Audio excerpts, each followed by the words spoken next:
नमः शिवाय। भस्मासुर की कहानी।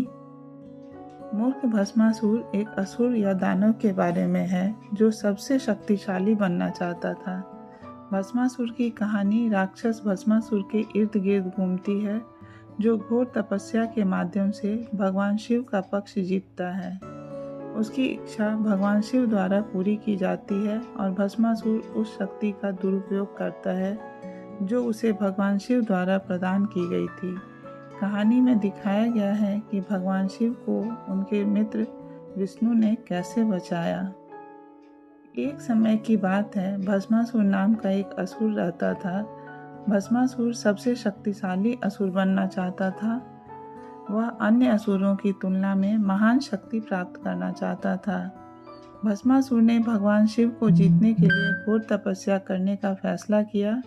उसने सोचा कि एक बार जब वह भगवान शिव की कृपा प्राप्त कर लेगा तो वह भगवान शिव से अपनी इच्छा पूरी कर लेगा और सबसे शक्तिशाली असुर बन जाएगा। भस्मासुर ने बहुत देर तक प्रार्थना की। वह साधना में लीन थे। भगवान शिव ने कैलाश में भस्मासुर की प्रार्थना सुनी। ध्यान की शक्ति का उपयोग करते हुए भगवान शिव को पता चला कि यह भस्मासुर ही था जो प्रार्थना कर रहा था। चाहे वे देवता हो या असुर, भगवान शिव ने अपने भक्तों में कभी अंतर नहीं किया। वह अपने सच्चे भक्तों के सामने प्रकट हुए। भगवान शिव भस्मासुर की प्रार्थना से संतुष्ट और प्रसन्न हुए और वे उसके सामने प्रकट हुए। भगवान शिव ने भस्मासुर को अपने सामने प्रकट होने के लिए अपनी आंखें खोलने को कहा। भस्मासुर ने अपनी आंखें खोली क्योंकि वह अपने भीतर से बहने वाली दिव्य आवाज को महसूस कर सकता था। असुर ने अपने सामने भगवान शिव को देखा। वह भगवान शिव के चरणों में गिर पड़ा। वह बहुत खुश था क्योंकि भस्मासुर की प्रार्थना से आखिरकार शिव प्रसन्न हो गए। भगवान शिव भस्मासुर पर मुस्कुराए। उन्होंने भस्मासुर से पूछा, तुम भस्मासुर के लिए क्या चाहते हो? भस्मासुर ने उत्तर दिया, भगवान शिव, मैं अमर होना चाहता हूँ। शिव ने भस्मासुर की इच्छा को यह कहते हुए अस्वीकार कर दिया कि यह प्रकृति के नियमों के विरुद्ध है। उन्होंने भस्मासुर से कहा कि जो भी व्यक्ति पैदा हुआ है उसे एक दिन मरना है। भस्मासुर बहुत दुखी हुआ। वह चाहता था कि भगवान शिव उसे अमर और अजेय बनाएं। जब उन्होंने भगवान शिव की ओर देखा तो उन्होंने महसूस किया कि कोई भी याचना भगवान शिव के मन को नहीं बदल सकती। भस्मासुर को तब एक विचार आया और उसने भगवान शिव से कहा कि वह उन्हें अपने हाथों से किसी के सिर को छूकर किसी के भी शरीर को भस्म करने की शक्ति प्रदान करें। शिव को आश्चर्य हुआ कि भस्मासुर ने ऐसा वरदान क्यों मांगा।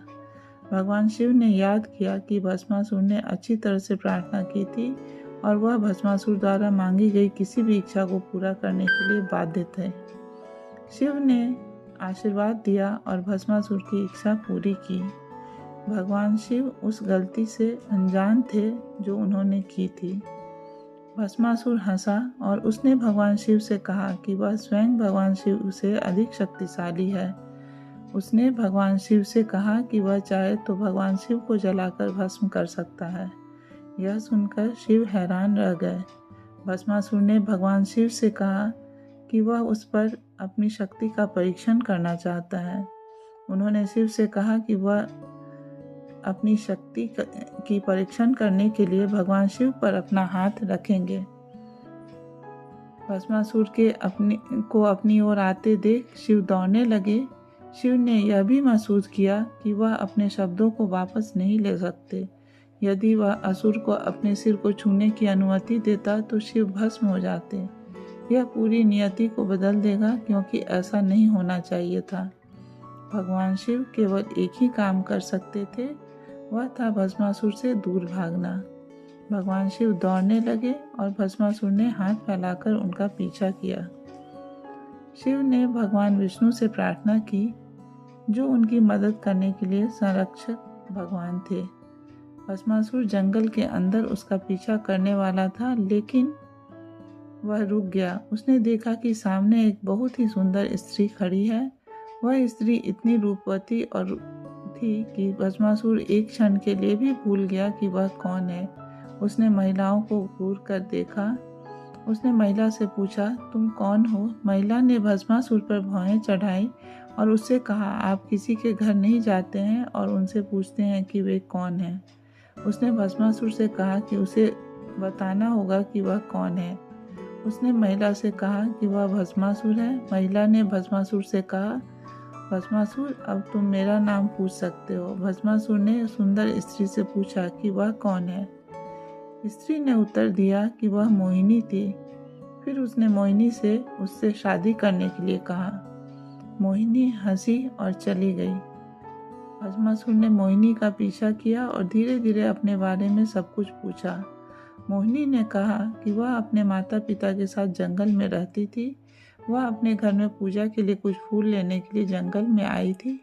भस्मासुर ने मोहिनी से कहा कि अगर वह उससे शादी करेगी तो वह हमेशा उसका ख्याल रखेगा और उसे खुश रखेगा। मोहिनी उदास लग रही थी। उसने भस्मासुर को एक सुंदर व्यक्ति कहा। भस्मासुर जानना चाहता था कि मोहिनी क्यों दुखी है। मोहिनी ने भस्मासुर से कहा कि वह एक नर्तकी है। जब वह छोटी थी तो उसने वादा किया था कि वह उसी व्यक्ति से शादी करेगी जो उसके साथ नृत्य करेगा। भस्मासुर चौंक गया। उसने पलकें झपकाई। उन्होंने अपने पूरे जीवन में कभी नृत्य नहीं किया था। राक्षस ने मोहिनी से शादी करने के लिए खुद से नृत्य सीखने का वादा किया। मोहिनी ने उत्सुकता से भस्मासुर से कहा, चिंता मत करो, मैं तुम्हें नृत्य करना सिखाऊंगी। अगर तुम मेरे कदमों का ठीक से उसी तरह पालन करोगे जैसे मैं करती हूँ तो मैं तुम्हारी हो जाऊंगी और तुमसे शादी करूंगी। वे दोनों नाचने लगे। राक्षस मोहिनी की चालों की नकल करने में बेहतर होता गया। भस्मासुर ने केवल नृत्य पर ध्यान केंद्रित किया और कुछ नहीं। मोहिनी ने अपने सिर पर हाथ रखकर एक चाल चली। भस्मासुर ने एक बार भी बिना सोचे समझे ऐसा ही किया। भस्मासुर की शक्ति ने उसके लिए काम किया और वह जलकर राख हो गया। जब मोहिनी भस्मासुर की राख को देख रही थी तभी शिव उसके सामने प्रकट हो गए। उसने मोहिनी को धन्यवाद दिया और जवाब दिया, आपका स्वागत है। किसी की इच्छा पूरी करने से पहले 2 बार सोचें। वह गायब हो गई और विष्णु उसके स्थान पर खड़े हो गए। भगवान शिव ने भगवान विष्णु को उनकी मदद करने और भस्मासुर से बचाने के लिए धन्यवाद दिया।